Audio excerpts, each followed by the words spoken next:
my duty as an Autobot comes first, no matter how unglamorous a role it may seem. Hello guys and welcome back. This is your buddy Cybertron back at you again with a video review. Today I'm going to be doing an unboxing and review on this guy from the Earthrise War for Cybertron line. It's Hoist. We're going to unbox this, guys. We're going to transform the figure and check it out.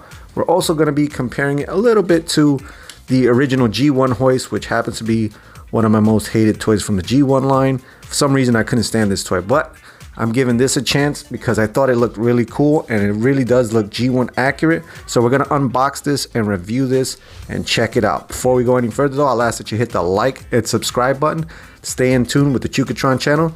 Something so simple, costs you nothing, but it goes a long way for me. So let's do this. All right, first we'll start out by looking at the packaging. We notice the figure there, nicely displayed on the front. On the side there, we have some nice artwork of Hoist, and that really looks good. On the other side, we have the Earthrise War for Cybertron artwork. And on the back there, we have a nice picture of Hoist in robot mode. We have a tow feature there that's in his alternate mode. And we also have him in his truck mode there, a little bit clearer. He's a 20-step transformation figure, so hopefully it won't be too bad. Let's open this thing up, guys. Alright guys, let's do this. Take him out of the package. Alright. So here's a look at the figure outside of the packaging. We notice there he does have his gun right there, and he only comes with a gun from what I see so far. So there's a look at him in the front, and here's a look at him in the back. Here's a quick look at the instructional pamphlet. We notice the character right there. And when we open it up, we might have to take a look at this because it is a 20-step process. So definitely going to have to use these instructions to help me transform this figure. But here's a look at it right there for you guys. And on the other side, here's another look at it. If you want to pause it just to check it out, you can. Alright guys, another thing I wanted to note here, he does come with the translucent red plastic square that you can use to scan the back of the packaging.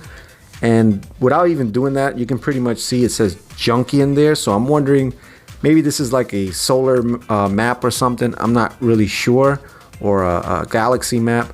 But I'm guessing you got to cut these out, put them together with the other ones to form the map of the galaxy or something. I'm not sure, guys, but there it is. All right, guys, now that I have the figure out of the packaging, my first impressions are, man, this thing is just awesome as far as the design after the original G1 cartoon and figure, but it's just an updated, much more nicely detailed figure. So this is comparable to like a masterpiece figure, I would say. I mean, it's got all the detail and features like it. So that's one thing that drew me to the Earthrise line, is the fact that they look so much like a masterpiece figure. Not as, you know, intricate as that, but pretty good for the price. So we'll take a look at the front of him. We'll take a look at him from top to bottom. Right there, we notice all that nice detail on the head. He does have this piece there too, which I remember from the original toy had that weird thing there and on the show. So you have all the detail right there on his face, and his face looks incredible. I love the way the face mold comes with the nice details on the mask and on the helmet. On the chest there, we notice that it looks almost identical to the G1 figure, which we're going to check out right now. The arms look great, and he does have hands, and I'm glad that he does, because the G1 figure, it had the missile hands and nobody ever had the hands for it, so they would lose them. On the front there, we have that really nice Autobot logo, and it looks great. It also has some kind of wear right here on the front of the hood part, which looks cool. On the bottom of the waist there, we have that nice orange and white paint scheme. On the bottom there, his legs look good. They have a little bit of silver paint. The sides there, they look good. On the back there, we notice he has a lot of orange from, I guess, the transformation. And I can't wait to get into that. We're going to check that out. That looks like the toe thing that he had in the original toy. The back there, it's a lot of hollowness, if you see, but overall I think it looks amazing. Let's take a look at it with the G1 figure. Okay guys, so here's a look at him with the G1 figure, and we notice here, man, I always never liked this toy. So notice that his hands are missing, and he's missing his hoist part, which I just had. Don't know what happened to it. So you can see the similarities between the two. The transformation right here looks almost identical. They took a little cue from the legs there, and the head looks the same, it's just a different color. I think in the cartoon it was more black like this one instead of green like this one, but notice there that the arms are in the same location. And this thing is just like truly inspired by the Generation 1 toy. So overall, there it is. Way better than the original one, which I couldn't stand. So I'm happy that they came out with this one because this one looks awesome. All right, let's take a look at the articulation now. His head can rotate 360 degrees.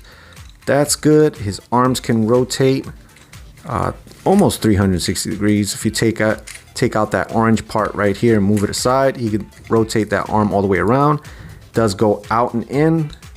Bends there at the elbow. Wow, that's a good angle it bends in. So I'm assuming that's for the transformation. It has to bend back in that direction.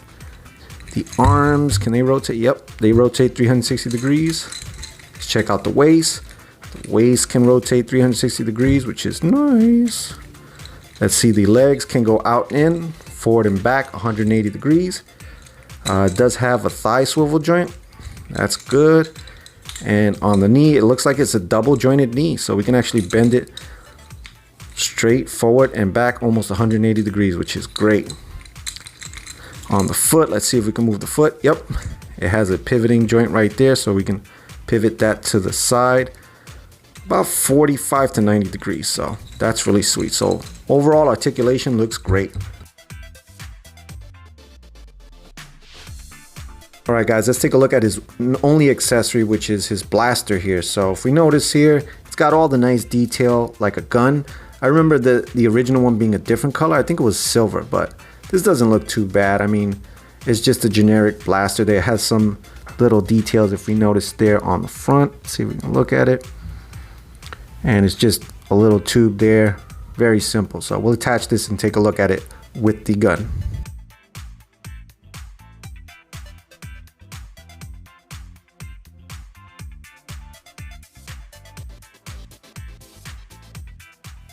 All right, guys, without further ado, let's do the transformation.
Alright guys, now that we have it in his alternate mode, we'll take a look at it.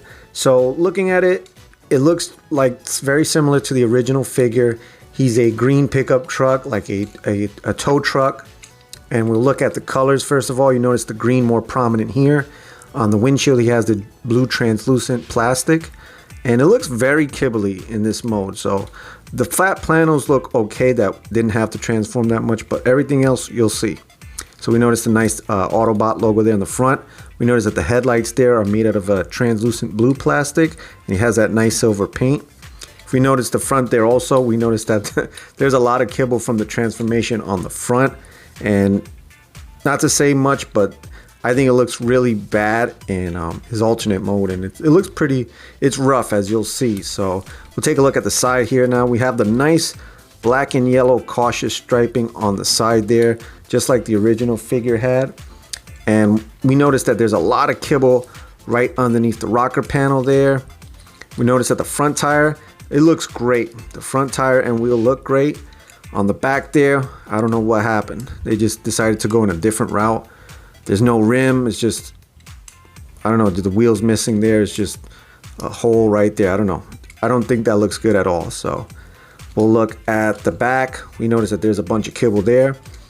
And this, for being what it is, it looks very similar to the G1 toy, where I didn't even know what that was at all. Like when I was a kid, I looked at the back section, I'm like, wait a minute, it's just a bunch of kibble. But that doesn't actually look too bad because the original one did look like that. So to this day, I don't know what this whole thing is all about, but whatever. We look at the bottom here, this is where it gets really like, I mean, it looks very simple there, but the robot mode is very noticeable in the transformation. And even if you put it like on a flat surface, you'll notice his arms are sticking out right there. We have his hands exposed. On the front there, we don't see anything covering the arms on the front there. And I think that looks really bad. And if we notice where the wheels are, there's nothing here. It's just emptiness on the front ends. And the truck tires are pretty thin. If we notice there, they're not, you know, they're really thin. And I think it looks pretty bad in this mode. And I hate to say it, but I don't want to be a, you know, person that picks on things too much, but I don't know. I'm pretty sure a lot of people feel the same way I do. It just really looks ugly. I don't want to beat around the bush. It looks pretty ugly. So there it is. It doesn't roll that well, and I just want to go through the feature. We can actually put the gun on the side here on one of these peg holes, and I think that's how the picture shows him on the brochure. He's like that. So if you want to put the gun on the side there, you can, or you can put it on one of the peg holes on the back here if you want, but wherever you want it, you could put it. And we're going to take a look at the tow dolly here. So if we just move that back, and I thought this is nice because this is just like the original figure where you can drop this down and you could tow the other Autobots on it. So I believe you can hook this up to any one of the figures that have this port, and we'll take a look at some things that might port. I think the back of Optimus's trailer can clip onto this, so that's pretty cool. And if I saw the pictures, you could clip it onto the other play sets that can connect there. So that's it. That's the feature there. Take a look at it if I can with some pictures hauling stuff. But this is it in his car mode. Take a look at it with some other figures and check them out.